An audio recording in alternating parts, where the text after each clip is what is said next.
আসসালামু আলাইকুম, welcome to DeCreativen। সাথে আছে আমি সাদিকা শারমিন। সো আজকের এই লেকচারে আমরা দেখব অ্যাসাইনমেন্ট অপারেটর। নাম শুনেই বুঝতে পারছেন এই অপারেটরের মাধ্যমে আমরা ভ্যালু অ্যাসাইন করি। ভ্যালু অ্যাসাইন করা বলতে কি বুঝি? ভ্যালু অ্যাসাইন করা বলতে আমরা বুঝি একটা ভেরিয়েবলের ভিতরে ভ্যালুটাকে দেওয়া অথবা ভ্যালুটাকে আপডেট করা। যেমন এখানে আমরা দেখছি x=5। এখানে x=5 বলতে আমরা কি বুঝতেছি? x=5 বলতে আমরা বুঝতে পারছি এখানে যে x এর মধ্যে আমি 5 ভ্যালুটাকে অ্যাসাইন করেছি। সিমিলারলি আমরা যদি বলি x=x + y, এর মানে হলো x এর যে ভ্যালু সেটাকে আপডেট করেছি। সেটা কিভাবে আপডেট করেছি? x + y করে আপডেট করেছি। এটাকে ভালো করে বোঝার জন্য আমরা একটা উদাহরণ দিতে পারি। ধরেন আপনার ব্যাংক অ্যাকাউন্টে 1000 টাকা আছে, আপনি এর মধ্যে থেকে 300 টাকা খরচ করেছেন, তাহলে আপনার ওই ব্যাংক অ্যাকাউন্ট এখন কত টাকা আছে? 700 টাকা। এক্স্যাক্টলি। তো ব্যালেন্সটা কি হয়ে গেছে? অ্যাভেলেবল যে ব্যালেন্সটা আছে সেটা কিন্তু আপডেট হয়ে গেছে। এখানে ব্যালেন্সটাকে যদি আমরা x হিসাবে ধরি এবং কস্টটাকে যদি আমরা y হিসাবে ধরি, তাহলে প্রেজেন্ট যে ব্যালেন্সটা এটাও x, যেটা পাস্টে ছিল ওটাও x, এবং যেটা খরচ হচ্ছে বা আমরা যে পরিমাণ খরচ করছি ওটা হচ্ছে y। এখন ধরেন আপনি টাকাটা খরচ না করে আপনি ওখানে টাকা অ্যাড করেছেন, ধরেন 500 টাকা অ্যাড করেছেন, তাহলে আপনার বর্তমান ব্যালেন্সটা কত হয়ে যাবে? 1500। এই ক্ষেত্রে কি হচ্ছে? আমরা x + y করছি, বর্তমান ব্যালেন্সটা হয়ে যাচ্ছে 500 + 1000 বা 1500। x=x + y বা x=x - y, এটাকে আমরা শর্ট ফর্মে লিখতে পারি। শর্ট ফর্মে লেখার ওয়েটা হচ্ছে x + y অথবা x - y। গত লেকচারে আমরা দেখেছিলাম অ্যারিথমেটিক অপারেটর সম্পর্কে। সো অ্যারিথমেটিক অপারেটর এবং অ্যাসাইনমেন্ট অপারেটর এই দুটোর মধ্যে পার্থক্য কি?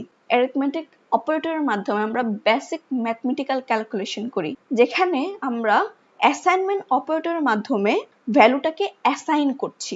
এক্সাম্পলটাতে দেখেন x + y, এখানে কিন্তু অ্যারিথমেটিক অপারেটর হচ্ছে, কিন্তু আমরা যখন এই ভ্যালুটা x এ আবার অ্যাসাইন করছি তখন এখানে অ্যাসাইনমেন্ট অপারেটরটা তৈরি হচ্ছে। আমরা যে কোনো ভ্যালু অ্যাসাইন করার জন্য কি ব্যবহার করি? Equal sign. অ্যারিথমেটিক অপারেটর বা লজিক্যাল অপারেটর বা বিটওয়াইজ অপারেটর, যে কোনো অপারেটর ব্যবহার করি না কেন, ওটার সাথে যদি আমরা ইকুয়াল বসাই সাথে সাথে সেটা অ্যাসাইনমেন্ট অপারেটর হয়ে যায়। তো চলেন চলে যাই আমাদের কোড এডিটরে দেখার জন্য এটা কিভাবে কাজ করে। সো চলে আসলাম আমাদের কোড এডিটরে। আমরা অলরেডি সেটআপ দিয়ে রেখেছি। এখন চলে যাচ্ছি অ্যাসাইনমেন্ট অপারেটরে। সো অ্যাসাইনমেন্ট অপারেটরের জন্য আমরা কি জানি? আমাদের ভ্যালু অ্যাসাইন করাকে বোঝায়। সো আমরা একটা ভ্যালু তৈরি করে নিলাম, লেট a। এটা আমরা ভ্যারিয়েবল তৈরি করেছি। এখন যখন আমরা a তে কোনো একটা ভ্যালু, ফর এক্সাম্পল 5 দিলাম, তখন কি হলো? এটার মানে হচ্ছে যে আমি a তে অ্যাসাইন করেছি ভ্যালু। Assign value 5। সো আমি যদি এখন কনসোল লগ করি তাহলে আমাদের কি রেজাল্ট আসবে? সো আমি যদি এখন সেভ করি, দেখেন এখানে 5 চলে এসেছে। এটা হচ্ছে নর্মাল প্রসেস। অ্যাসাইন করছি new value, assign a new value. So আমরা এটাকে চাইলে আপডেটও করতে পারি। আপডেট ভ্যালু কিভাবে করব? Update value. সো আপডেট ভ্যালুটাকে আমরা কিভাবে করতে পারি? আরেকটা অপারেটর তৈরি করলাম, সেটা হচ্ছে b দিলাম এখানে 10। সো আমরা a কে আপডেট করতে চাচ্ছি। সো একে যদি আমরা আপডেট করতে চাই তাহলে আমরা লিখব a = a + b। তাহলে কি হলো? এখানে আমাদের যে এর ভ্যালুটা আপডেট হয়ে যাবে a + b দ্বারা। এর ভ্যালু ছিল 5 প্লাস b এর ভ্যালু কত? 10।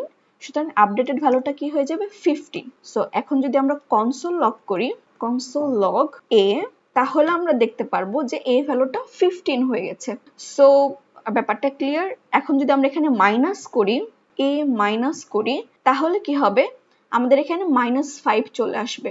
এখন আমরা জানি এটাকে শর্ট ফর্মে লেখা যায়। আমি এটাকে জাস্ট কমেন্ট আউট করে নিচ্ছি। শর্ট ফর্মে লেখার ওয়ে হচ্ছে a + b। সুতরাং এটার অ্যান্সার হওয়া উচিত কত? 15। সো আমরা এখন সেভ করছি, দেখা যাচ্ছে এখানে 15 চলে এসেছে। এখন যদি আমি এখানে মাইনাস করি তাহলে অ্যান্সার কত আসবে? -5। আমরা যদি এখানে মাল্টিপ্লাই করি, সো এটার অ্যান্সার কত আসবে? 5 × 10 = 50। সো আমাদের 50 চলে আসছে। হোপ আপনারা বুঝতে পেরেছেন। সো আজকে এই পর্যন্তই। ভিডিওটা যদি ভালো লেগে থাকে তাহলে লাইক, কমেন্ট এবং শেয়ার করবেন অবশ্যই। Thank you so much for watching this video and see you next time. Till then, explore more.